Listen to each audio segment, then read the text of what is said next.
Assalamualaikum warahmatullahi wabarakatuh. Sobat produktif dimanapun berada, kembali lagi dalam channel SM Produktif yang menyajikan informasi seputar sejarah di masa lalu. Informasi kali ini mengupas tentang salah satu sosok pejuang kemerdekaan yang terkenal dalam literatur sejarah di Indonesia.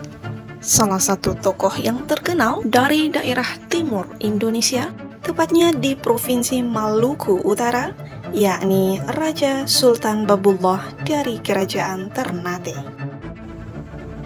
Sultan Babullah lahir di Ternate pada 10 Februari tahun 1528 dan memerintah Kerajaan Ternate antara tahun 1570 sampai 1583. Sultan Babullah adalah seorang penguasa yang paling termasyhur dalam dinasti Kerajaan Ternate. Hal ini dikarenakan Sultan Babullah mampu membawa Kerajaan Ternate pada puncak kejayaannya di akhir abad ke-16. Atas pencapaian yang diperolehnya, Sultan Babullah hingga dijuluki sebagai penguasa dari 72 pulau. Dikutip dari beberapa sumber, daerah kekuasaannya meliputi tidak hanya Pulau Ternate, tetapi mencakup sebagian besar Kepulauan Maluku, Sangihe, sampai ke daerah Sulawesi. Bahkan merambah hingga ke daerah Solor, Bima, Mindanao, dan Raja Ampat.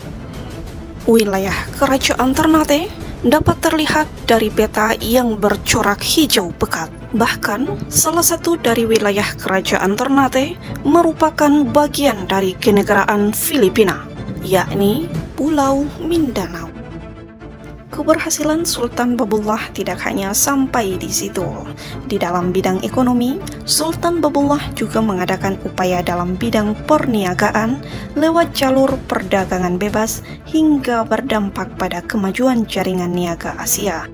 Dalam catatan sejarah juga tertulis, kehebatan Sultan Babullah yang menjadikannya sebagai pemimpin terkuat dari dinasti Kesultanan Ternate ialah keberhasilannya membumi hanguskan seluruh pasukan Portugis yang menempati wilayah Kerajaan Ternate. Hal ini dilatar belakangi dari pengkhianatan atas ayahnya Sultan Khairun yang mati dibunuh oleh siasat buruk bangsa Portugis. Sultan Babullah pun berikrar untuk membalaskan kematian ayahnya Sultan Khairun dengan mengadakan peperangan menaklukkan Portugis di bawah kepemimpinannya. Dengan menyusun strategi perang soya-soya, Sultan Babullah dan pasukannya mampu menaklukkan musuh dalam genggamannya. Tepat antara tahun 1575, dirinya berhasil membuat pasukan Portugis angkat kaki dari Kerajaan Ternate. Atas keberhasilannya, hingga saat ini, perang soya-soya dimaknai sebagai sebuah tarian peperangan yang mempunyai makna historis mengenang perlawanan Sultan Babullah dalam mengusir bangsa penjajah. Kata soya-soya memiliki makna pantang menyerah, sementara tarian soya-soya awalnya digunakan untuk membangkitkan semangat prajurit Kesultanan Ternate saat menyerbu benteng pertahanan Portugis yang diberi nama Nostra Senhora del Rosaria, atau yang lebih dikenal dengan sebutan Benteng Castella. Tepatnya pada 25 Februari 1570. Penyerbuan Benteng Castella kala itu diprakarsai langsung oleh Sultan Babullah dengan tujuan untuk mengambil jenazah sang ayah yang mati dibunuh oleh bangsa Portugis tepat di dalam benteng tersebut. Sementara dalam tarian soya-soya sendiri, terdapat kombinasi dalam cerminan gerakan peperangan. Di antaranya digambarkan dalam gerakan menyerang, mengelak, serta gerakan bertahan. Sekian informasi seputar sosok legenda di balik tarian soya-soya asal daerah Maluku Utara.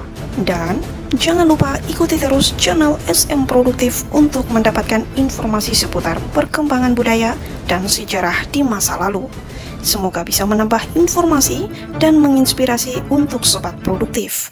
Wassalamualaikum warahmatullahi wabarakatuh.